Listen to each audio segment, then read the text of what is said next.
What's up, guys? Your boy Joe Zapata back here for Ask a Wrestler's Son Part 2 with, of course, the one and only Travis Orndorff, son of legendary wrestler, Hall of Famer, Mr. Wonderful Paul Orndorff. How you doing, buddy? Travis, how you doing, my friend? I'm pretty good, man. Good to be back.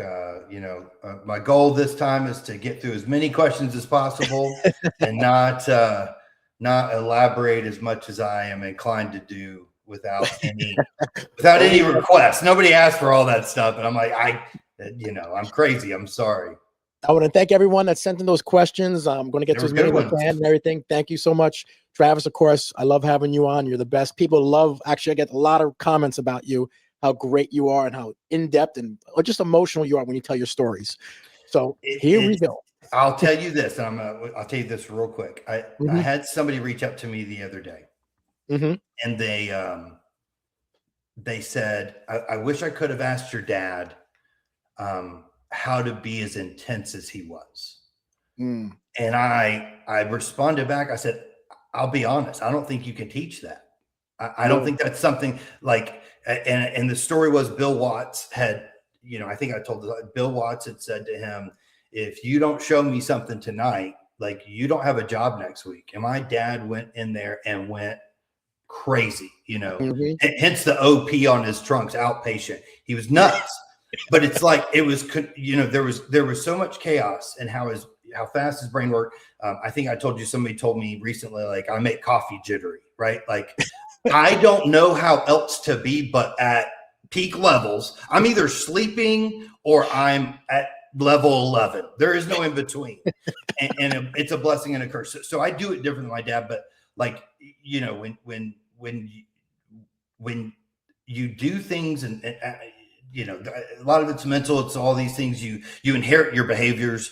Dad did things in a certain way, and I didn't inherit everything. I didn't get his hair. I certainly didn't get his physique, and some of the genetics to go with that. But Joe, if we're gonna do it, you got to do it all the way. There's no in between. All right, here we go. Question here from George V from New York. Hi, Travis. Your dad was a great heel, but loved babyface. Did he ever tell you what he preferred to be? Oh, between babyface and heel, he preferred money. That's the answer. Like truth. So being a great heel, number one, I've said it, he was able to exercise those demons, right? He could say things that he knew better than to say. And the simple one would be like when you watch that gym promo and he's like talking about the lady being fat, right? That wasn't a lie. Like people are like, I don't know how he said those things, but without laughing, I'm like, because that's what he actually thought. It was an exaggerated version. He never hated fat people, but he did have this weird empathy where he looked at it and he was like, take pride in yourself. Like, don't, because think about it. Like his physique was his identity. And so he looked at that in a way of like, he didn't know how to say, hey, I want to help you. Right. But I can remember being like, that was like eating wrong and like doing those things. They were not on the table, literally and metaphorically.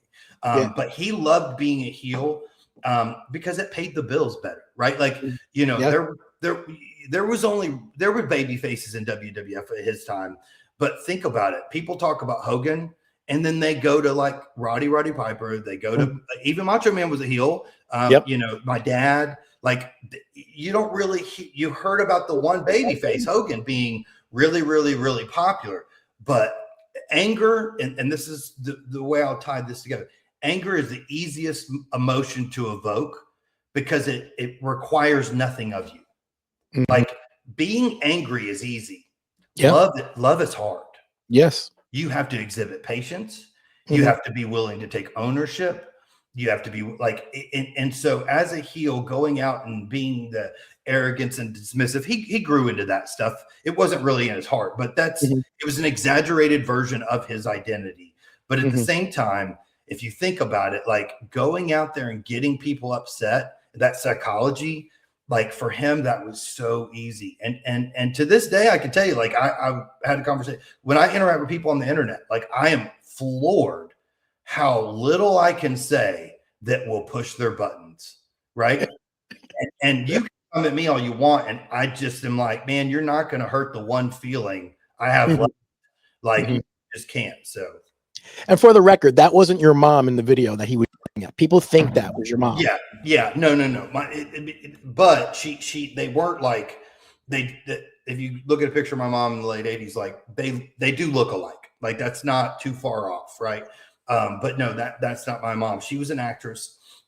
I watched that promo with my dad for the first time. Like, I had watched it 2000. YouTube has been great because I didn't see this stuff on TV. I didn't get too much, and like I heard stories from people about it, and then I watched it. I'm like, oh my Lord! I hope to God nobody in HR like that I work with is like, that's your father. He said what, right?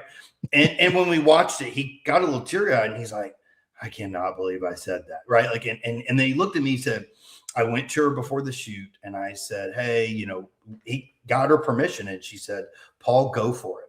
And go, even what I had heard is there was an article where she was interviewed, and she said that my dad was nothing but a gentleman. So he was both things. He was a babyface and a heel, just in his own life. There was the chaos, and then there was the control. Okay. All right, here we go. Next question. Ben T from Verona, New Jersey.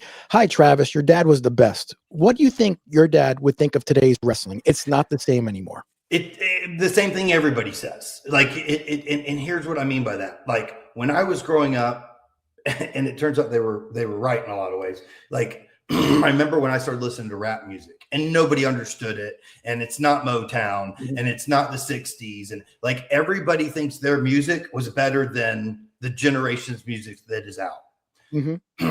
Wrestling, for my dad, he would say it's not what wrestling used to be. And it's right. Like, but they used to play and wrestle for a crowd that was, in a smaller gym. So they were always playing to the person that was farther away. The TV spots were new. Like, they didn't worry about a camera as much. That was new. When I watch it, it's completely different. But here's the thing. It's not the same as what you grew up with. But because it doesn't, your age and your reaction emotionally at 12, 13 years old, the 12 and 13-year-olds watching it today, it's the same emotion as you felt. So for you, it's not different because, number one, you're older. It shouldn't feel the same, and it's not going to be the same. You're not going to have the level of excitement that you felt as a child. Like, you're a bunch of hormones back then. So it's not going to be what it was for you because you're different. So not only is wrestling different, you're different. And so for kids, when I see kids that are 12, 13 years old and they're talking about wrestling, they sound exactly like you did when you were 12 or 13 years old. So the product may be different. That doesn't mean it doesn't have the same emotional impact for people watching it today. He would say it sucks, right? But that's what everybody says. It's the old man on your front lawn, right? Like, music's not as good as it used to be. In my opinion, I can say that, but that doesn't mean that when I listen to alternative music, people, the way they talked about it when I was a kid, oh, that's horrible. Now everybody's like, oh, that was the best music. That's what happens. It's evolution. Yep, 100%. Next question here. We got Nelson D from Brooklyn, New York. Hey, Travis, thank you for coming on with Joe. You guys are great. Was Dad aware how much he meant to us fans around the world? That's a yes and no, because yes, I think he understood. I don't think he realized how many it was.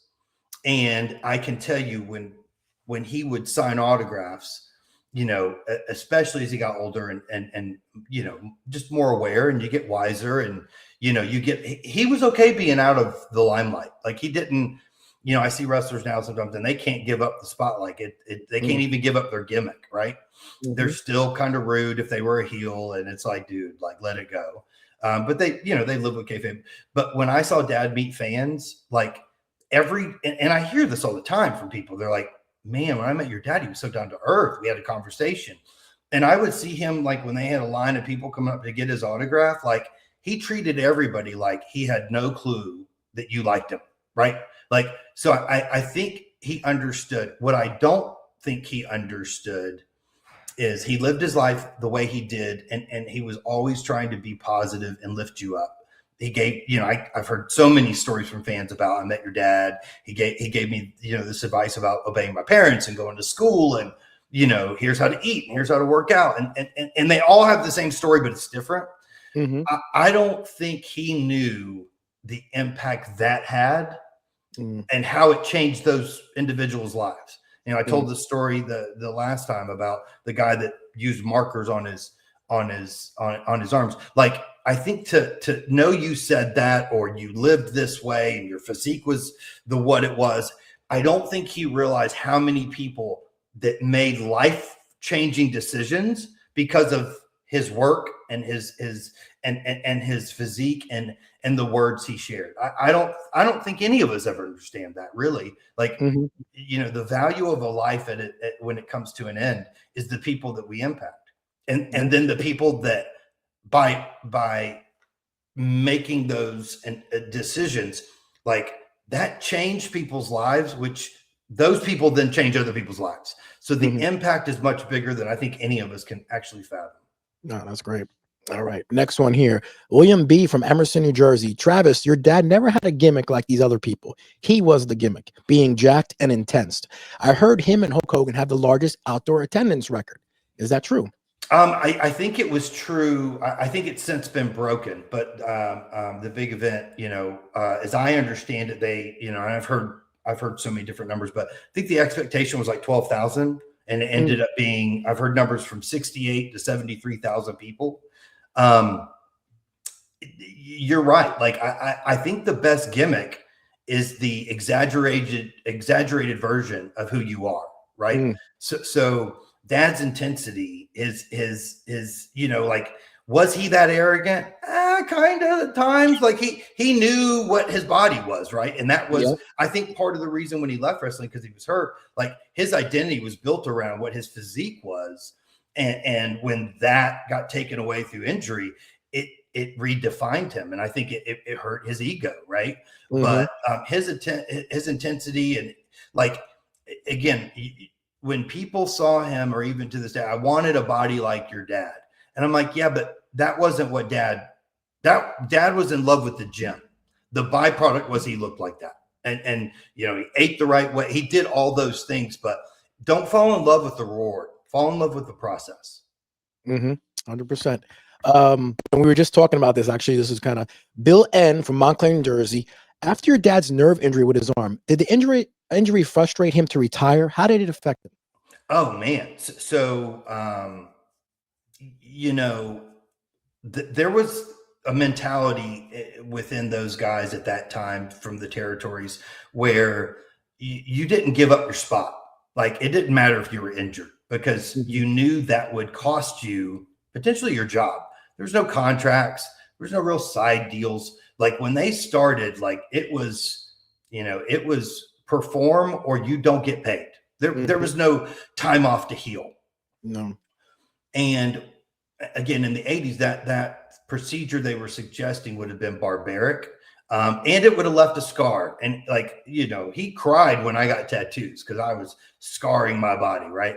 And so it really affected his entire, the gym and his body, and that was like his entire life in many ways. Like, he had us family, like he had some balance, but in the wrestling world, like, who are you if you're not Mr. Wonderful?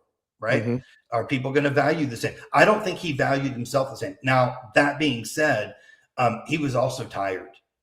He was almost 40 years old when he was born in 49, retired at 88. So he retired at 39 years old. 39 years old today and 39 years old back then, different number, right? Yeah. And so, Tom Brady played football into his 40s. We never heard of him. Like, people retired in their early 30s in football. You had a 10-year career. That was a lifetime, right? Now we have 2 decades. So life was different, but yes, it certainly affected his identity and his ego. The good parts, right? Like, who am I without this? But I think it was also a blessing in disguise, because he had chosen a life of faith, and he had chosen to believe in Jesus Christ. And so, the road and that lifestyle choice did not mesh well. And so him being home, and I mean, he was going to Bible studies and, hung out at the bowling center, and he still went to the gym all the time. But it certainly allowed him to transition in a way. Obviously, things didn't turn out the way they expected, but that transition, it might have hurt his ego, but it also, I think it felt right. I think it felt right for him to walk away. Okay. All right. Victor E. from New York says, Travis, there was a funny Bobby Heenan story that him and Mr. Wonderful were driving together in New Jersey and your dad kept missing the exit. He got so angry, he bent the steering wheel trying to rip it off. LOL. I've heard that story. No, it's not true. He did rip it off. Oh, he didn't try to. He didn't bend it. He took the steering wheel off and was having to, he cut his hands moving the column, which has all the screws out because you didn't have a steering wheel there. And they, so Bobby was, man, Dad was easy because he was so intense that, when he got frustrated, you didn't have to poke him that hard to get him even more worked up. And that didn't mean he would harm you, but it also didn't mean violence wasn't going to happen around you. And so Bobby was talking to him. I think he missed the exit 3 times. And Bobby was like, Paul, and he just jabbing him the whole time. Bobby knew how to do it. And Dad was easy to get going.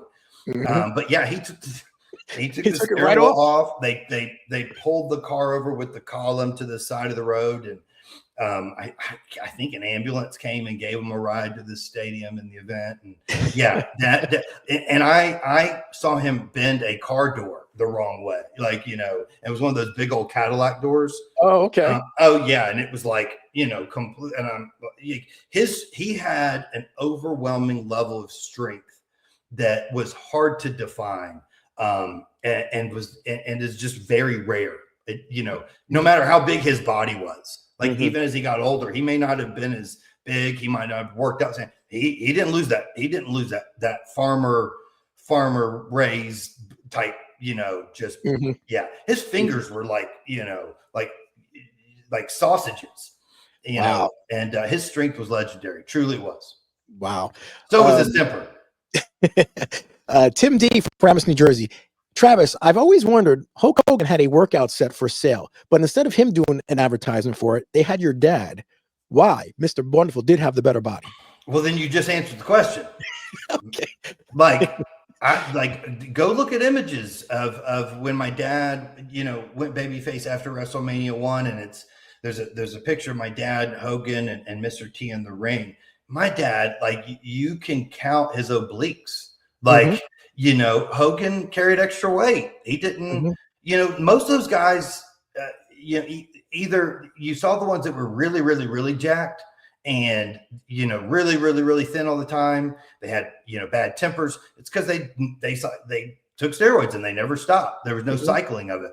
But dad's physique was at that time, the only one that I think would rival it would be like Tony Atlas, right? There were some guys that were big, but Dad had this perfect symmetry. He was approached in LA by Schwarzenegger and some other people talking about him getting into bodybuilding, and because he had that balance, and he was that strong, and he was that athletic. So it was, he had an entire package, but it's kind of one of those what do you call it? Urban myth type things where why would Dad do that? And I'm like, look at them. And what people loved Hogan, but you're not putting a bald man that's a little chubby to sell your workout set. You can put his picture on it because Hulkamania was marketing. Yeah. But my dad's body was a selling point. Yes. And to all, your dad, his body was how he made his money. Every bit. Every bit. That's how strong and jacked he was. And if you look at it back then, him when my dad posed and you looked at him versus it wasn't close. You talk about the pythons, my dad was shredded, yes. When you don't have to get a biology book to look at the vascular make out of a human being because every vein is coming through. There's no comparison. Yep. 100%. This one here, Chris R from New York says, "Hi, Travis. The boys always partied and drank, but we never heard stories about your dad drinking. Did he drink?" No and yes. It's like one of those things. Like, he didn't drink like them. His body was. He took a lot of pride in all of that. Like, we didn't have butter on the table when I was a kid. When we would eat dinner, like we got hot sauce and lemon wedges when we would eat like orange roughy. And so everything was so bland. We weren't allowed to use salt. We had pepper, and so, yes, he drank. I can tell you, we never had alcohol in the house. I don't recall alcohol being in our house until I was probably 17, and he would have a glass of wine, but it wasn't every night. And it was actually like, we got that stupid theory that, red wine's good for you. And that's not true, especially when we distill it and raise the alcohol content.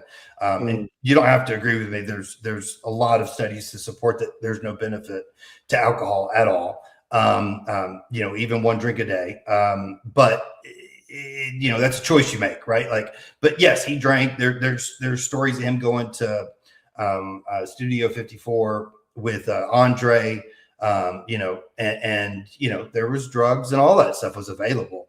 And Dad openly admitted that he did do it. All of them did, just about. I can't guarantee that, but they were on the road and it was boring, but Dad was always in the gym, and his sleep was something he never, he went to bed at 10 o'clock every night. He had a circadian rhythm most people can't fathom, the discipline in which he lived. So he did do it, but it was not again, we never had beer at the house.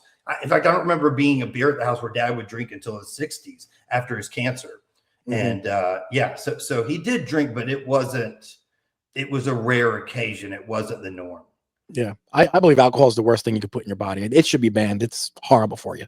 Yeah. There's 7 forms of cancer. I told you about my struggles with alcohol through my 20s and 30s. And, I can tell you from somebody who's been sober for several years, the short relief versus the effects it has. I realized even if I could function with drinking, I wasn't the best version of me. Right. And it never led to a good decision. And I have some historic throwdowns that, when I drank a lot, and I look back on my life and my career, and I think about what I could have accomplished had I not drank. But it was the best way I knew how to deal with the demons I had. And, it eventually got hold of me until I got to a point where I was like, enough's enough, and I stopped. Okay. Next question here. We got here. Dave C. from Montclair, New Jersey. He says, "Travis, I don't want to offend you, but it seems your relationship with your dad was great, but with mom was tough. Why?" Oh, man. That's true. That's accurate. And I assure you, you can't offend me. It doesn't I know that I don't mean to be mean, but if a person, place, thing, or idea bothers you, it has nothing to do with that person, place, a thing, or idea. It has to do with something inside of you. My girlfriend can hurt my feelings because I'm vulnerable with her. Right. My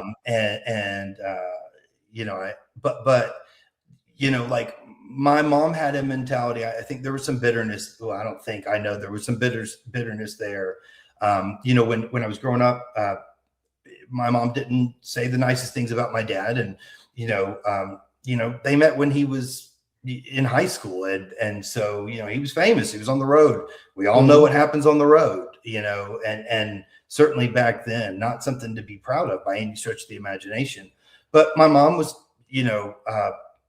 had a lot of bitterness and had a lot of anger, and she was way more volatile than my father ever was. And then the situation, whether it be, my brother got in a lot of trouble. My mom was bad with money and was constantly being deceitful. And so, I didn't like her. In fact, I hated her. I would vocally say for probably 3 decades, how much I hated her. And when I found him in the hospital, the way in the condition he was, the next of kin sheet, I wasn't on it. And so, I had to do a lot of things to get custody of him. And in my mind, she abandoned him. she did it out of anger and because she didn't want to deal with it. And so I did get to a point of forgiveness for her, and I apologize for even how I reacted to her. But that doesn't change what happened. And so I can forgive you, but I'm not here to absolve you. And if I forgive you because you are who you are, and the only reason I was upset is you weren't who I wanted you to be, right? And so like she would say things like, your dad can't be trusted, or don't count your breath. But my interactions with my dad never supported all of the negative things she had potentially experienced from the time he was 18 years old, 17 years old. I'm sure he was kind of a jerk at times. I know there was some volatile years. And unfortunately that carried over for her. I do love my mother. I'm grateful for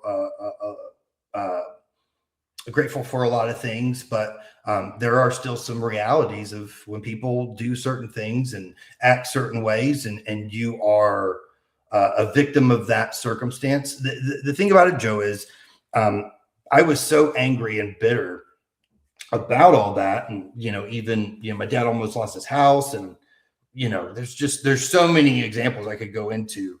But her action should have never affected my character.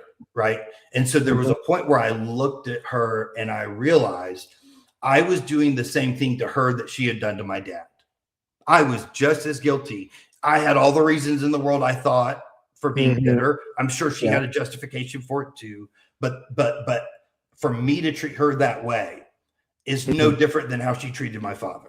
And so I had to take responsibility for how I reacted to that lifestyle, those choices, those things. And ultimately I came to a place where I was just as guilty of the sin that she was guilty of. And so the only thing I knew I could control was me. And once I did that, I came to a place of forgiveness, and I got to a place where I sat with her and we talked about it.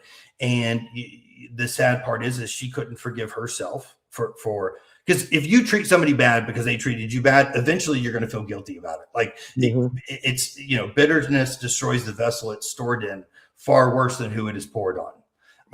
And so, there was a place where I came to a place of forgiveness where, and strangely, she couldn't deal with the fact that I was okay with everything. Because the truth is she couldn't forgive herself. That's very powerful. Very powerful. All right. Next question here. Luke Z from Scranton, PA said, "Hi, Travis. Father told me a story that your dad was arrested here in Scranton for having a fight with an old man. Did you ever hear that story? Sounds like a fan looking for a payday."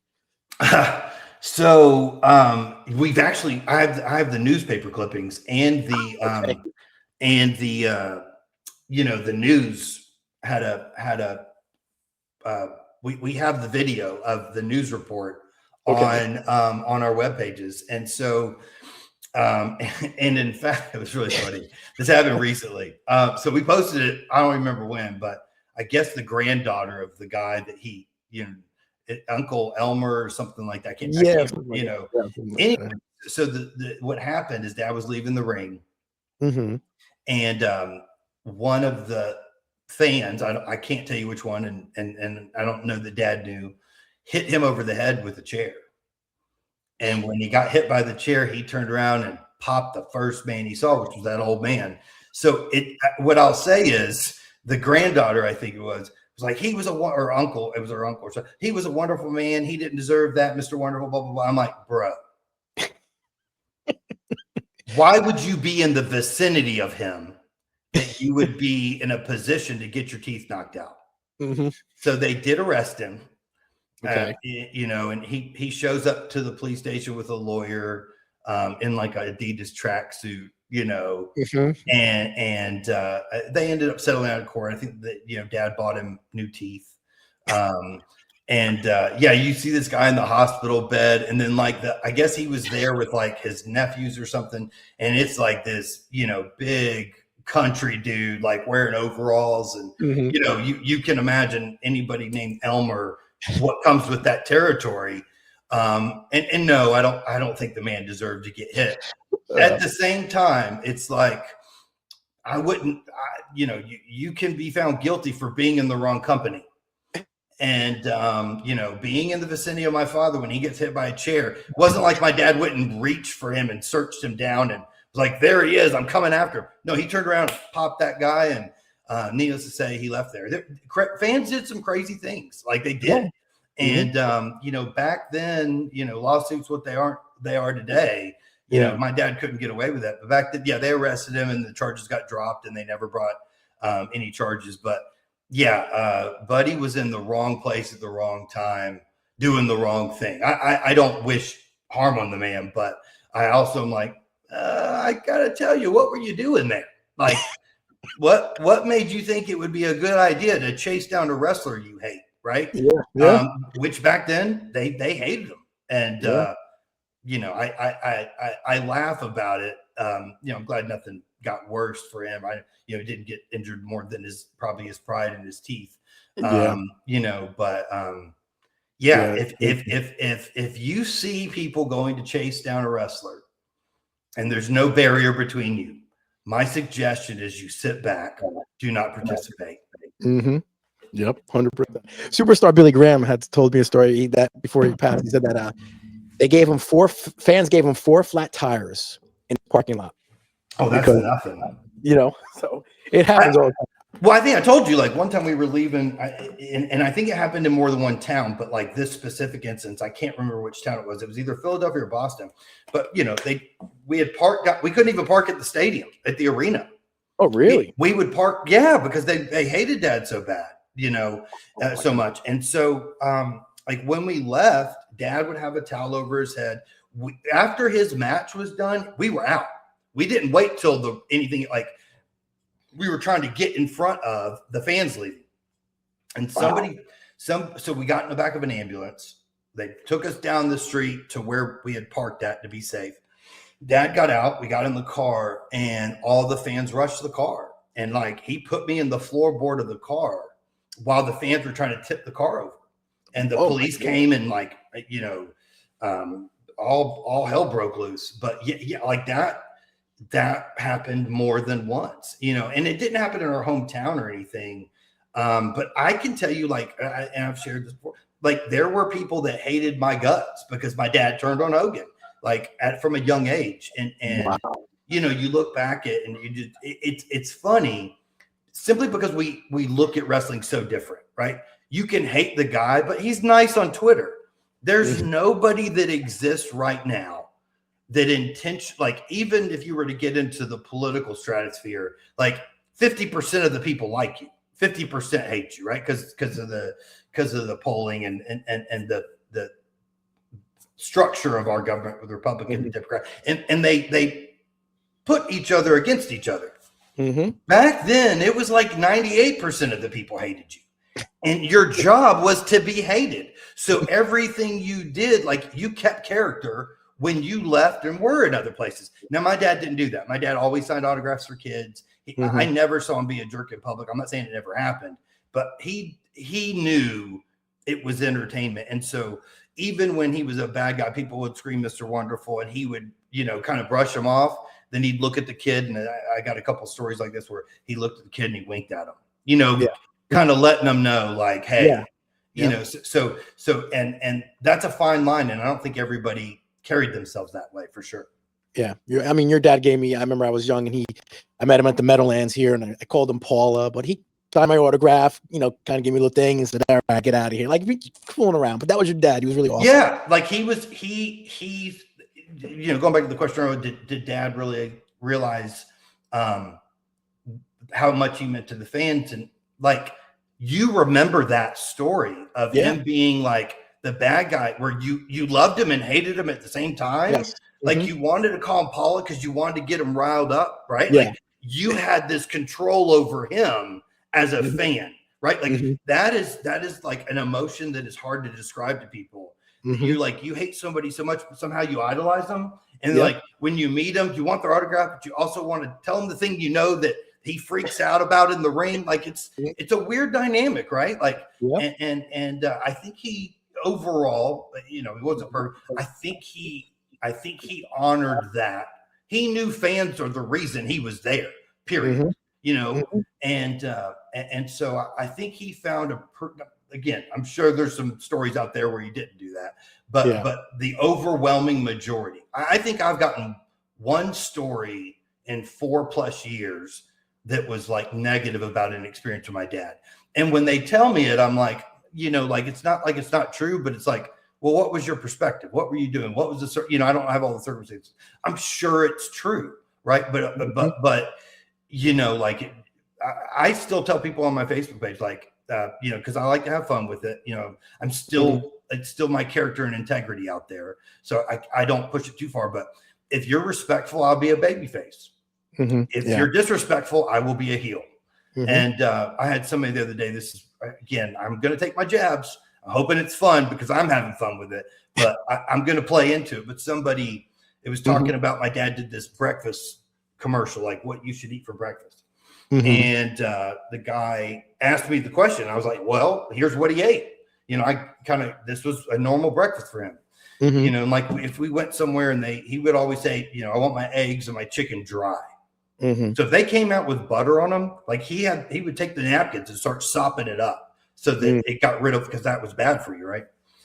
And this guy made a comment after I put his breakfast, and he added in Deca Durable, like the steroid, right? Okay. And so I replied to him, I think you would be better served with Ozempic. Because he was fat. I'm like, hey, if we want to play this game, I'll play it, bro. Like, but so I hope he understands that if you can make fun, I can make fun, right? Like it's meant to be in fun. I don't have any ill will. It didn't upset me. People have said when people get really, really nasty, like I'm out. Like because I know that there is no way I'm going to convince you to be respectful. Like, and that's not my job either. And do I block people? Maybe shouldn't be blocked. Might be. I might have misunderstood. But there's a line that you cross when you start getting into profanity, which I have that stuff hidden. But yeah, there's people get very bold with a keyboard, and don't forget who raised me. I've been cutting promos since I was a kid. That's right. And I don't pull punches, right? So I've had some good interactions. I remember one time, I don't know if I shared this one, but this guy got really mad. But he said, why did you post this stupid video? And I replied, do not concern yourself with such matters. Go back to the basement and tell your mom I said hi. And he lost it. And I'm like, bro, if you're going to say stupid video, you got to be, this is about, and I went in to apologize to him. Like I was going to, hey man, I didn't mean to get you that upset. And he just kept going. He ended up following me from 3 different Facebook accounts. I'm like, bro, like let it get, like this was like attacked me. And in my mind, I'm like, sorry, Jesus, I knew better than to, that's, people are sensitive with that, but they will freak out. And I'm like, man, you're bold enough to say it. You better be willing to take it. Yep. 100%. Next question here. Rich R from West Orange, New Jersey. He says, hey, Travis, who was your dad's best friend in the business? If I had to choose one, I would say the man that was the most in my life, and it was actually at the hospital when I was born, was Brian Blair. B. Brian Blair. Wow. And Dad called him Beeper. Okay. I don't, so, and then he called Dad Oscar, because of Oscar the Grouch. And that was one of his nicknames. Right. And so, Brian would call, and Brian was like, literally they were in the, the waiting area, where you could view the children through the glass. And, he tells the story because I had this full head of black hair, ironically, born with hair, and hairy body, the whole 9 yards. And, I went and did my DNA later because I just assumed I was German, but I'm actually like 84% Italian, which is from my mom's side, right? Like, because you get most of your mom's genes, right? Like this, typically speaking. But yeah, dad was in there, and my brother was born black hair too. So it wasn't like, a big stretch. And Dad would highlight his hair. So it was lighter. He had a little more darker hair, but, Brian was looking in the glass, and my dad was like, is that mine? Like, Brian, Brian tells the story. He tells it better than I ever would. And then I would tell you, there were guys that he was close to, but you had to live in Georgia to hang out with him because we lived in Georgia, right? I think the one person, and I saw him cry more than many times. He didn't shy away from it. But I will tell you, like when Junkyard Dog died, he cried. When Roddy died, he cried. When I saw Chris Benoit, we lived in the same town, and Chris Benoit had come to see me. I was working at a retail store at the time, and we were building a computer for his autistic son. So I saw Chris Benoit days before that tragedy. Wow. But that was, that was my hometown. Yeah. But I will tell you, the one wrestler that I saw that he lost, he was almost inconsolable was Rick Rude. Oh, wow. Ravishing Rick And Rude. yeah. And they went hunting all the time. And, Rick would come down in his Jaguar and let me drive it. He had a convertible green Jaguar. And, that one, even when it's one of those things, you're never happy when somebody passes away. Grief is an expression of how much you love something that you no longer have, is no longer available, and that's the thing about love. You got to know if you love something, eventually it's going to break your heart. That's that, that little brat behind me on the couch, Eleanor, that when that dog passes, just know I will not be able to be consoled. That's my baby, right? Yeah. I always say, because I have two children in fact, I was talking to my son before we did this, and that dog is like my child. It's different, but it's the same. Yeah. But when Rick passed, it was something because he and I talk just about every day, and I would talk on my way to work and on my way home. We were on the phone a lot. And he shut down. I had to go over to the house, and he was a pallbearer at the funeral. And that one, it's never easy when somebody passes, but it's different when somebody passes at 40 years old versus when my grandfather died, who had heart problems, and you're kind of emotionally and mentally prepared for it. Yes. So even when Roddy passed, he was 60, 61. It was rough, but when JYD passed, it was that car wreck, and he wasn't that was a shock, right? But Rick and him were really tight. In fact, if I had to guess, if Rick had not passed, my dad and him would have hung out to the day he died. Brian lived in Tampa, and Brian and him were very close, talked all the time. But when Rick passed, that was the one that broke his heart. Okay. And since we're on B. Brian Blair, I have another question with B. Brian Blair in it that actually came in. And this one says, from Bobby R. from New York, he says, Travis, B. Brian Blair told a great story. Your dad and him were hanging at some place eating, and this large man kept staring at him. Well, apparently Blair was talking to one of the girls that the guy wanted to be with. Large man went over to Blair, but before he got to him, your dad punched him in the face and threw him through a pinball machine. In this day and age, there are no real men like your dad anymore. What does it say? Your dad hit him so hard he passed out on the floor for over 30 minutes. LOL. Did you hear that story about B. Brian Blair? Yes, and here's the thing about wrestlers, and I love them. I got to spend time with Tony Atlas recently, and Wildfire Tommy Rich, and Nature Boy Paul Lee, and Rhodes. I can't remember.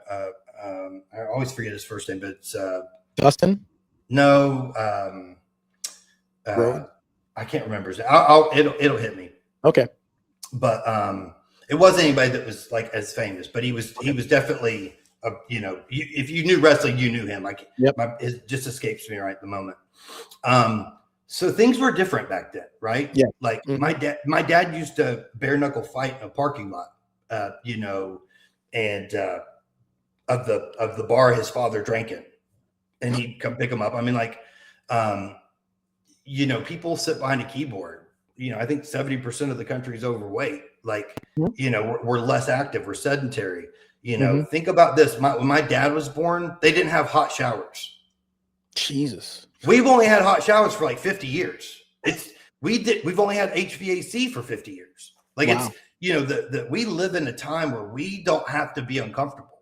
And I'll tell you this, like I acclimate to things intentionally. So I will, when it's warm outside, I'm outside, period. Right. So in March, I will go outside when it's 75, 80 degrees here in Georgia, and I will sweat like crazy because I've come from winter. But when June and July hit and it's 100 degrees, I can be outside and I'm fine because I've acclimated to it. Kind of like going to a sauna, or even, you know, I take cold showers sometimes, and I certainly like take them after I shave my beautiful head. But you know, like we've gotten to a point where we are all about, from our food to social media, and I'm guilty of it too. This is not a judgment. We are very soft comparatively. Even those that are still here that think they're hard. You ain't hard like they used to be. Nope. And that's somewhat of a change in civilization. We've become less barbaric, you know. But I remember as a kid, like, man, I'm not saying I fought all the time, but like I got my black belt karate. Like we fought the neighbors' kids. We got punched in the face, you know, more than once. You know, I had a fight with this one kid, you know, and we fought probably 3 or 4 times. And people would set it up, and I liked him. Like I don't even know why we fought, but you know, like the older kids would set it up, right? I remember in high school, one of my friends, his name was Ryan Shirley, and we played on the same baseball team. And I don't remember because we had been friends since we were kids. And I really liked him. Spent time, you know, we hung out, went to his house, spent the night, all that stuff. But there was one day after a baseball game in high school that, like, you know, we both played for the same high school baseball team, and we got into it, running our mouth, and like the coach put us in a circle and said, "Go at it." And we fought for a minute, and then we stopped and hugged each other. Like that was life back then. So what I would tell you is, like, back then, having a short fuse wasn't a felony. Now that crap is being videotaped. You've got, you know, people will, you know, find out where you live, and like we just have a different world. And I, you know, for me, I think I always try to preach balance, right? Like those stories are funny, but at the same time, that's not a healthy way to live, right? Like my dad was not proud of that stuff. I think he, you know, in the moment, his ego was like, "Here, I'm a tough man," because that's how they were raised. You know, even the phrase "I love you" wasn't really popular until after World War II. You know, and psychologists would be like, "Your parents didn't tell you I love you." No, they showed you. You know, like even Jesus says, you know, like love others as I have loved you, not as I said I love you, right? It wasn't that he said it. It's how he lived and showed them. Yeah. So those stories are, and there's more than one. Like that's just one of them. But wrestlers' stories will evolve. They get bigger. And Brian is an honest person, but they all do it. Like it's in their nature to tell a story, you know, and I've been guilty of it. Like that's how I was raised. You know, like I remember a kid one time, like, and I've never forgotten this. I didn't understand it. I was like 16 years old, and he left me something like, he was like, "I left you a lie." And I'm like, "What's he talking about?" My stories, I'd be like, there was 50 people, blah, blah, blah, you know, I would have these exact big stories. And then like, as I got older, I'm like, "Oh, I probably should mention there." I would say there's 50. I'm like, actually there was 12, right? Like I had to retrain my brain to actually give accurate facts versus tell the story that was entertaining. Yeah. Yep. 100%. Kayfabe, baby. Kayfabe, 100%. Brett F from PA says, "My question is, Mr. Wonderful's voice changed as he got older. Did he have throat issues?" He had throat cancer, stage 4. And so it didn't change until the early 60s. So he had after in 2000, well, so he had a neck surgery. It was my high school, would have been 95, 96. And he had that neck surgery. And at that point, he was working for WCW. Then he wrestled him, you know, I think it was Fall Brawl 2000, where he was wrestling the guys he had actually trained at the power plant. And he broke that fusion. So originally, I think it was C3 through C6. And then that broke, and he had C2 through C7 fused with a cadaver's vertebrae and a titanium rod. Wow. And so that would have been put him 50-ish. And then he was 62, I think. and I got the call. It was Indiana. It was, man, that was the first time I realized like my father wasn't like he was human, right? But I found out he had throat cancer and stage 4, and wow. I went down there, and so the funny part of that story is like, I mean, I'm devastated, and like I'm scared. Anyway, I was working in Indiana at the time. I left after Christmas. I came down to visit with him, and I came upstairs, and Dad had that way of I could get through to him. Like he would have the honest conversation, and I didn't see him do that with other people. Really, not that he did. It was just different. But I came upstairs. I'm like, Dad, like, hey, are you okay? He's like, yeah, I'm fine. And I'm like, are you afraid of anything? No. I said, Dad, I'm like, this is serious. Like, this is real. Like, let's deal with it. What are you afraid of? And he looks me dead in the eyes like, I don't want to lose my hair. And I'm like, you a-hole. I am standing right here and I'm bald. It's not that bad. It's certainly not worse than death. And he looks at me and goes, well, maybe for you. Like that was his biggest fear, was losing his hair. So what ended up happening after this cancer and chemo and radiation, he lost about 25 pounds. His throat closed almost completely. Now he survived it. Like this was like very like 40, 60, 50, 50 chance he would survive, but he had extra muscle mass. And so it closed his throat, and he had ulcers like through his, like, I mean, they had he would take cotton swabs and he would dip it in lidocaine to cover his mouth because how bad all the blisters and ulcers were in his mouth.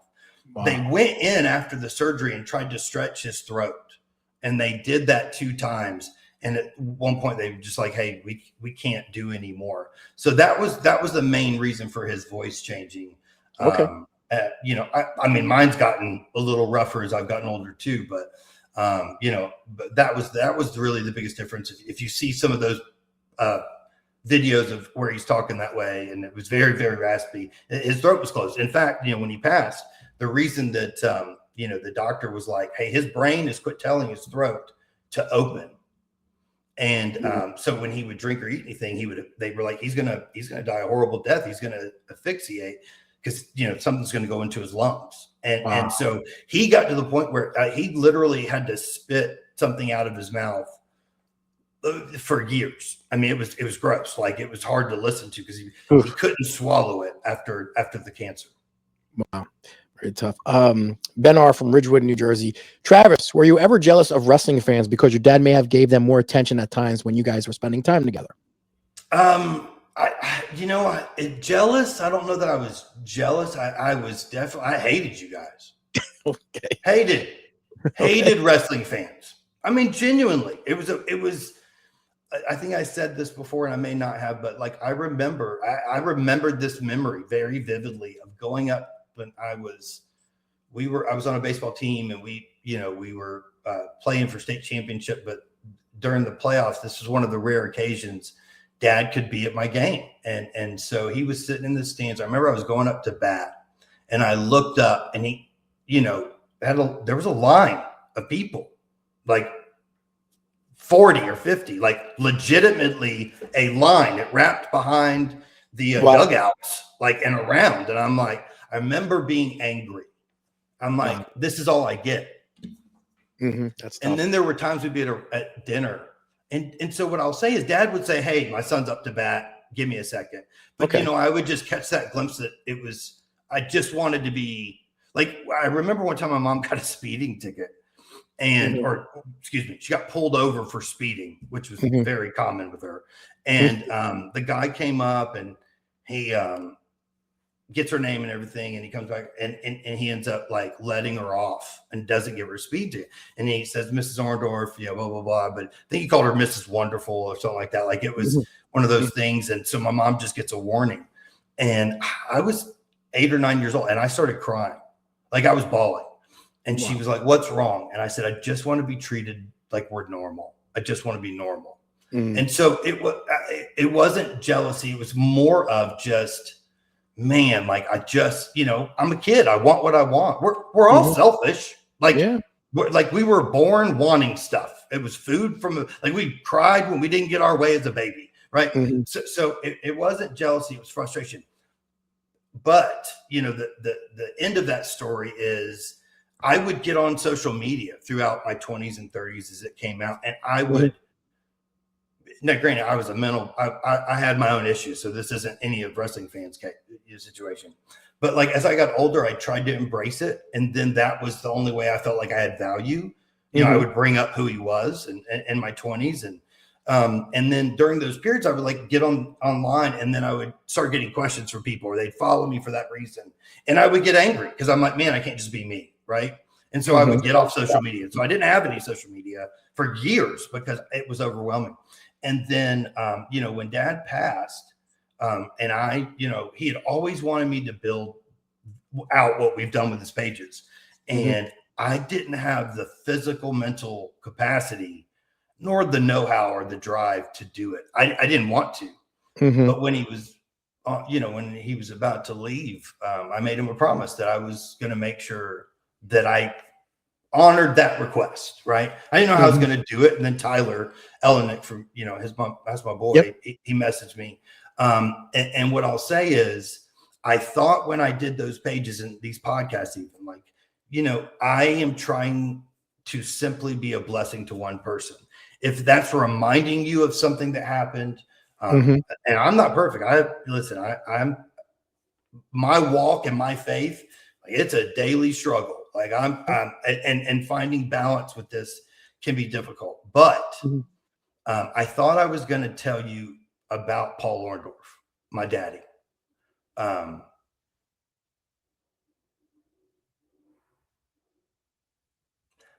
didn't expect.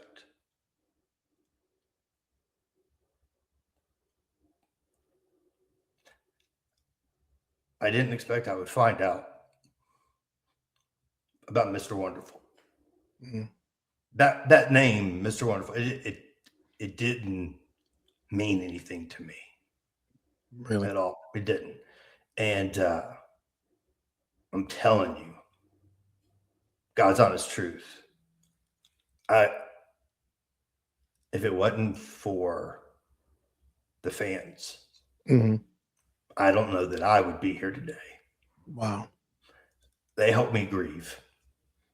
Wow. And they cared about me as a person. The one thing I think I had always wanted, that I could be me and be proud of my dad, but not that be my only identity. So I will tell you now, ironically, when I see fans get so excited about things, especially wrestling, because I have no emotional attachment to it. I love it. I love the spectacle, but I'm not like I'm not a fan like fans. When I see fans that are so excited about it, there's a part of me that's jealous because I'm like, I've never been that excited about that stuff. I'm desensitized to all of it, all the fame. Like, I don't care how famous somebody is at all. Like, I could meet Michael Jordan tomorrow, and it would be like, I mean, I know that he goes home, he's a normal dude, but I don't know if he's not kind and sincere and he's not lifting others up, I don't like him. I don't care what he did, right? But I'll, you know, like that fame meant nothing to me. But to find out like that all the times he was away and all the times he was signing autographs, that those things in my life would somehow now have a purpose because I got to see the impact he had. Like that was the unexpected blessing of my life. Yep. And I'm taking it right into this actually little question here. It says Ron T from Hope, New Jersey. Great job, Joe and Travis. You guys are a great team. Do more. Travis, thank you so much for putting your dad's legacy going on, keeping it going online. He meant so much to many of us. Quick story. I got Mr. Wonderful in 1992. He was an awesome human being. He cared about you so much, Travis, because I was with my son when we met him, and he bragged to you about us and how proud he was of you. He just returned to WCW at the time. He said he needed to call home and check up on you guys. What a great, you know, your dad was awesome. That's how much we as fans appreciate him. Yeah, I'm so grateful for that. You know, like it's hard to describe, and I'll do my best to be short. It's hard to describe how I perceived, not what you expected. It's not anybody's fault. How I perceived I needed to be because of who he was. And when it came to me being in wrestling and or entertainment, because I had wanted to go into acting as a kid, and he never encouraged that because he knew what came with it. Like when you've lived it, and hey, he can't tell me at 13 years old some of the stories I found out in my 20s, right? But like I didn't know how to just be Travis and listen, my life and my relationships and the things that happened in my home, it was freaking chaos. My brother's been in a lot of trouble. Like it, the wrestling was up and down at times. He lost at the Bowling Center. But I loved him because he was my daddy. Not because I didn't care that he wrestled. Like I watched, like, honestly, I probably have watched beginning to end like 3 matches in my lifetime of him. Wow. I get the clips, but like he's had such a different, like, that is like, oh, okay, you wouldn't watch your dad do plumbing if that's what he did for a living. Like, you know what I'm saying? Oh, but I love it because it's entertaining. Well, yeah, but it was a job. It was a business, and there was bad things that came with it in my life. It was nobody's fault that I chose to live my life the way I did, and that I got lost in the shuffle myself, my identity, my purpose. And that's a journey we're all on. Mine just looks different because of the circumstances I had. But I'll tell you, he really was Mr. Wonderful. And I don't, like, he was as disciplined as you can imagine. He had a tender heart. He had a temper too. I saw him throw a phone through a microwave. Like but even when he was loud and big, like, it never scared me because I knew I wasn't gonna ever get hurt. He was never physical with me, but it truly has been the coolest thing to be able to match the feeling I have about my dad and the things I was afraid y'all didn't know, and then found out it was better than even I thought. And what a legacy. Like, people ask, oh, your dad didn't get the title. And I'm like, man, I would take my dad's character, integrity, and legacy over anybody's. Not because theirs is bad, but because his is so good. All right. And I want to wrap up with this final question. I know we had some others that I couldn't get to. Maybe we'll again, Travis, I love talking to you. I could talk to you all day. And I love the sound of my voice. So you're good. I love you, brother. You know that. I'm a verbal processor. Greg Z from Wayne, New Jersey. Let's end on this. Travis, how do you want your dad's legacy to be remembered? And if you could have one last conversation with him, what would you say to him? So I'll answer the second one first. Okay. If I had one last conversation, it would be the last conversation I had. Okay. And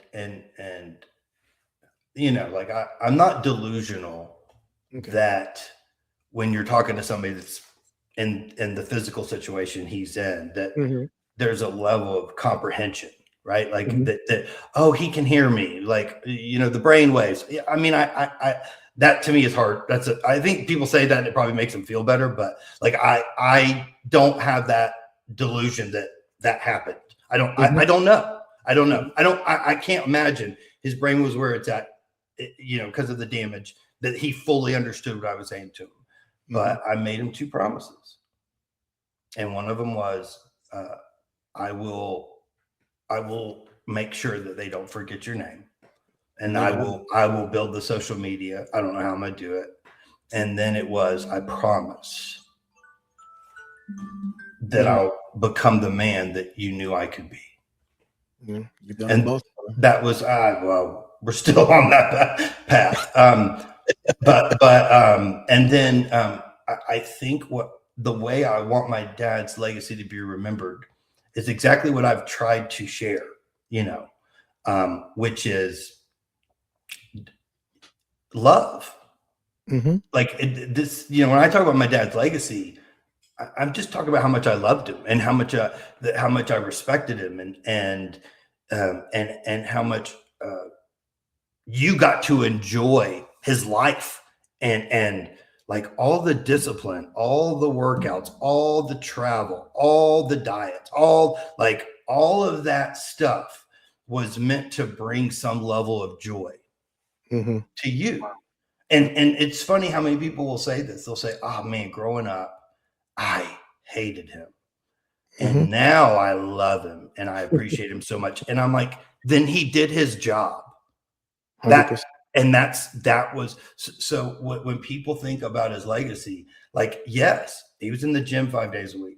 Yes, his diet was as perfect as anything I've ever seen. Yes, he made mistakes.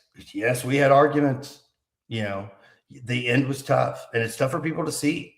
But I'll say this: I think sometimes people post pictures of Bobby Heenan towards the end, and obviously I had to go through what I had to go through to get him out, get custody of him, and people are like, I don't want to see that, and I'm like, if it was hard for you, how do you think it feels for me, right? Yeah.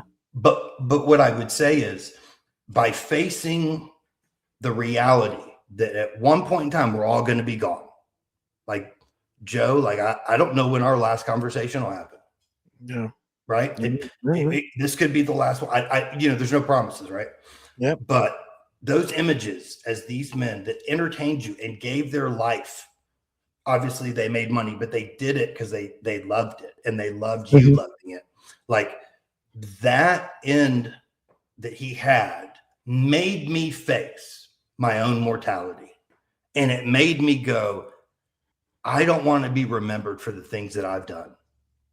And you can't make up, like there's people, I always say, to some people, I'm still a tornado because that's all they remember. And to some people, I'm a cool breeze that is as calm as can be, and those I'm both, because you're not perfect. All of us have our different versions. I regret so many things. I have hurt people. I've let people down. I've been angry. I've said things I didn't mean. Like that's a reality of my life. But when I looked at my dad and, on his deathbed, and I'm there every moment, every few hours, giving him the medicine and watching him breathe different. And then, holding his hand to his very last breath, right? That was a reminder. Nobody likes to see that, but what are you going to do with it? Oh, I don't like how that makes me feel. Then deal with that because it's going to be you one day. Yeah. And so when I think about my dad's legacy, as I sat there by and held his hand, I thought, you don't know what you have as a man and what you're made of until the moment comes where out of nowhere, you're picking up the pieces for your father or for your wife or for your mother. You don't know what you got in you until your world breaks. And I never realized that. I just thought he would always be around, and I avoided the thought that he wouldn't be. But I can tell you, when I saw him that way, I knew he lived a good life because he was surrounded by people that loved him. Yep. 100%. And then to see the outpouring from people, because it was during COVID. So I remember we had the funeral. There weren't a ton of people there. And I was kind of pissed, just to be honest. And then we posted the funeral, and I'm like, oh, a bunch of people saw it. And then we start doing the pages, and it's like, okay, this is who I thought you thought he was, to an extent, right? It was way better than I expected. But those moments, that moment where I looked at him on his deathbed going, this is the only life we got. And I have one opportunity to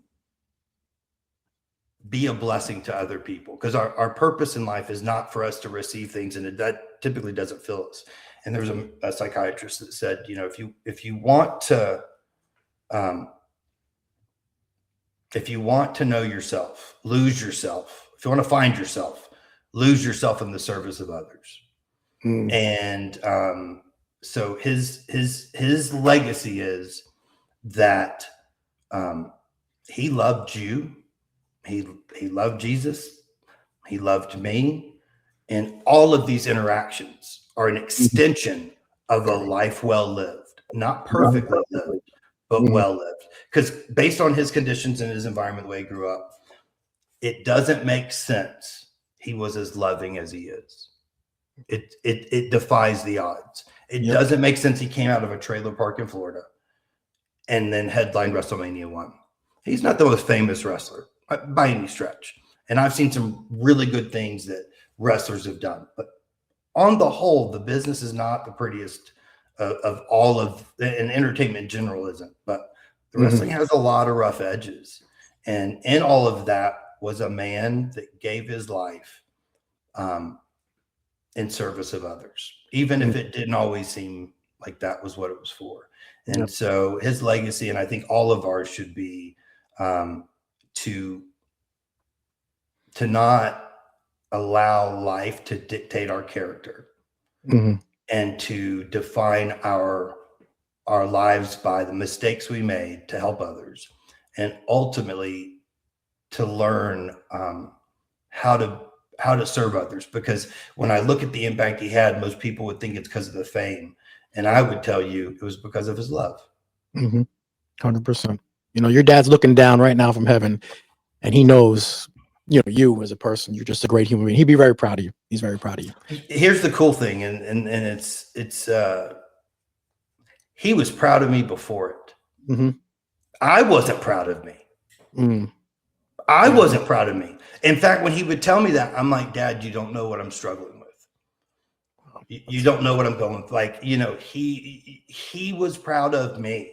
And the gentleman that said that earlier, I'll share, there was a wrestler recently that did an interview, and I was fortunate enough, I didn't get to see it, but somebody reached out and said, I want you to know what this wrestler said about you. And it was exactly that. Your dad was proud. And I didn't. The thing about love is you don't deserve it. I didn't deserve that, but he loved me anyway. And he, because of that, I was able to find out that my purpose and the way I live had to change. And it didn't have to change for my dad. It had to change for me. You don't get better for other people, but had he not been proud of me, if I didn't have that unconditional love, I wouldn't understand how God loves us, right? Like that, as a father, him loving me in spite of all I had done, because I have to live with me. But I figured out through that process how to live in a way that I'm proud of the man I'm becoming. And it's something that, I constantly work on. But again, like, I am in spite of all of the mistakes and the people I hurt and all the things I've done, I'm an extension of a man who was not perfect and did a lot of other things. And so I've been fortunate to be given a platform, and even though we say it different, I received wisdom from a man that lived his life of discipline and love. And, if anybody takes anything away from this, I love the questions, and I'm very happy to open up, but don't let the wrestling overshadow the man, because 100%. his wrestling was an extension of this desire to love and be loved. 100%, man. Yep, 100%. Well, thank you again, Travis. Maybe we can finish with part 3. They got some more questions, but we'll talk during the week. I love you coming on. People love you. They comment, say how great you are. Your dad was the best. Thank you. And I have to say, that please do not confuse this person you see in front of you and the thing with this image that it's always been perfect. Or, what I'm saying? Life has not been wonderful. Like it's life. And if there's 3 million people that see a tweet we do, it does not change my day, like it at all. I still deal with life. So thank you. I'm very grateful that I've been provided an opportunity, but the reality is I did this not because of what other people would think. I did it because I needed to deal with what I thought. Yeah. 100%. Yeah? So 100%. Thank you, Joe. Love you, my brother. Love you too, Travis, man. We'll talk to you during the week, man. Have a good weekend. God bless. Talk to you, brother. God bless, my friend. Started from nothing. Jersey streets, we owned it. Jay-Z pumping iron. bodybuilder Cody. Years on the course.